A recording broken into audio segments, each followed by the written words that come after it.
Viewers শুভ সন্ধ্যা। আপনারা সবাই কেমন আছেন? আমি আশা করি আপনারা সবাই বেশ ভালো আছেন এবং সুন্দর আছেন এবং আপনাদের জীবনযাপন বেশ সুন্দর করে কাটাচ্ছেন। আপনাদের দিনকাল বেশ ভালো করে কাটছে। এর আগের দিনে ভিডিওতে আমি বর্ণনা করেছিলাম এক ধনী ব্যবসায়ী ও তার 3 মেয়ের প্রথম অংশ, এবং আজকে ভিডিওর মাধ্যমে আমি আপনাদের আলোচনা করে শোনাবো সেই গল্পের এই দ্বিতীয় অংশ। আমি চাইবো আপনারা ভিডিওটা শেষ না হওয়া অবধি আমার আলোচনার সঙ্গে থাকবেন এবং কেমন হলো সেটা ভিডিও শেষ হওয়ার পর আমাকে অবশ্যই জানাবেন। আমরা প্রথম অংশের শেষের দিকে জেনেছিলাম যে সেই ধনী ব্যবসায়ী এই জঙ্গল দিয়ে বাড়ি যাচ্ছিলেন এবং সেই জঙ্গলের মধ্যে তার রাস্তা হারিয়ে ফেলেন। তারপর থেকে শুরু হয় দ্বিতীয় অংশ।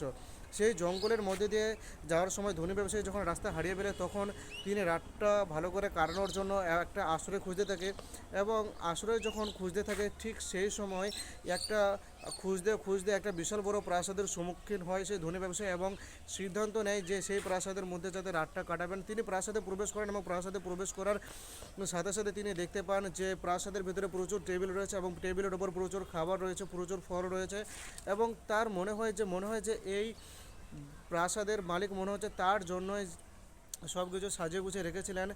তিনি ভেবেছিলেন সেই ধনী ব্যবসায়ী যে মনে হয় প্রাসাদের মালিক আগে থেকে জানতেন যে আমি এখানে আসব এবং এখানকার খাবার, এখানকার আতিথেয়তা গ্রহণ করব এবং রাতটা এখানে কাটাবো।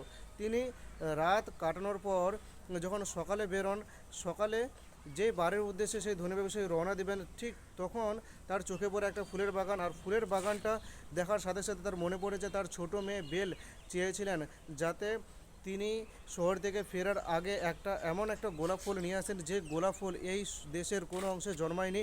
তিনি এই কথা স্মরণ করে তার মেয়ের এই কথাটা স্মরণ করে তিনি বাগানে ঢুকেন। সেই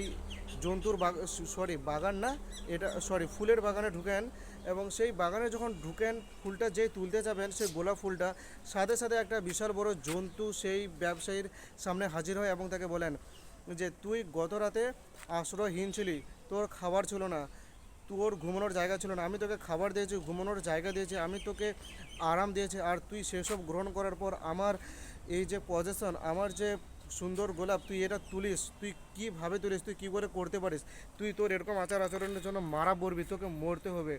তারপর সেই ধনী ব্যবসায়ী বলেন আসলে আমার মেয়ে আমাকে অনুরোধ করেছিল, আমার মেয়ে চেয়েছিল যাতে আমি এই বাড়ি ফেরার আগে তার জন্য একটা গোলাপ নিয়ে যাই, যার জন্য আমি আপনার বাগানে ঢুকেছিলাম এবং এই ফুলটি তুলছিলাম আমার মেয়ের জন্য যাতে আমি আমার মেয়েকে দিতে পারি।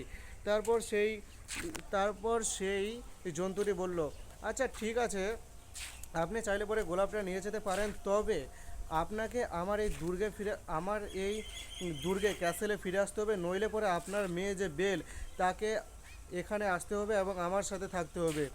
সেই ব্যবসায়ীর কোনো কিছু করার যেহেতু ছিল না সেই জন্য সেই জন্তুটির শর্তে রাজি হয়ে গেল এবং সাথে সাথে সেই বাড়ির উদ্দেশ্যে রওনা দেওয়ার আগে সেই ধনী ব্যবসায়ীকে সেই জন্তুটি দিয়েছিল। ধনী ব্যবসায়ী বলবো না, এখন সে গরিব ব্যবসায়ী, কারণ এর আগে সে ধনী ছিল যখন সামুদ্রিক ঝড়ে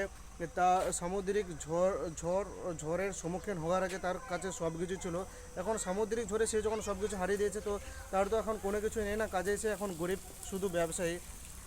বাড়ি বেরোনোর আগে সেই জন্তুটি সেই ব্যবসায়ীকে প্রচুর সোনা দিয়েছিল, প্রচুর পোশাক দিয়েছিল এবং তাকে ইনস্টিগেট করেছিল এবং তাকে জোর করেছিল যে তোর মেয়ে বেলকে আসতে হবে, তাও আবার তার ইচ্ছে, তাকে তুই জোর করতে পারবি না আসার জন্য। কিন্তু বাড়িতে পৌঁছে ব্যবসায়ী তার মেয়ে বেলের কাছ থেকে এই ঘটনাটা লুকিয়ে রাখার চেষ্টা করে, তাকে বলতে চায় না যে তার সাথে কী ঘটেছিল সেই দুর্গে এবং তাকে ফুলটা ধরিয়ে দেয়। কিন্তু বেলের মধ্যে একটা গুণ ছিল, একটা কোয়ালিটি ছিল যে তার কাছে কেউ যদি কোনো কিছু লুকিয়ে রাখে তাহলে পরে বেল সাথে সাথে সেটা বুঝতে পেরে যায় যে আমার কাছ থেকে কী লুকিয়ে রাখছে। তারপর বেল কী করে স্বইচ্ছায় সেই দুর্গে চলে যাওয়ার পর যখন সেই ভয়ঙ্কর জন্তুটির সামনে গিয়ে হাজির হয় তখন সেই ভয়ঙ্কর জন্তুটি বলে যে তুমি হচ্ছ আমার এই দুর্গের মালকিনী এবং আমি হচ্ছি তোমার চাকর। এই হলো গল্পের দ্বিতীয় অংশ। আমি আশা করি আপনাদের ভালো লেগেছে। আর কেমন যদি আমি ঠিক করে বোঝাতে পারলাম তো, আমি এইটা বলছি। কতটা ভালো হলো জানিও, কোথাও ভুল ত্রুটি হলে পরে অবশ্যই জানিও। আমার শিখতে দ্বিধা নেই, আমি শিখে নেব। আমাকে কমেন্ট বক্সে বলে দিও যে তোর এই জায়গায় ভুল হয়েছে, এগুলো সংশোধন কর। ঠিক আছে, সবাই ভালো থেকো, সুস্থ থেকো। ব্যাস এই অবধি, এটা আমার বলার ছিল আপনাদেরকে। আপনাদের যদি আমাকে কিছু বলার থাকেন তাহলে পরে কমেন্ট বক্স খোলা আছে, কমেন্ট বক্সে কমেন্ট করে জানাতে আমাকে সাহায্য করেন। আর যদি ঝাড়ন দেওয়ার ব্যাপার থাকে তাহলে পরে কমেন্ট বক্স খোলাই থাকে, সেখানে ঝাড়ন দিয়ে দিবেন, চোদন দিবেন, দিয়ে দিবেন। ঠিক আছে, গুড বাই, সবাই ভালো থাকবেন।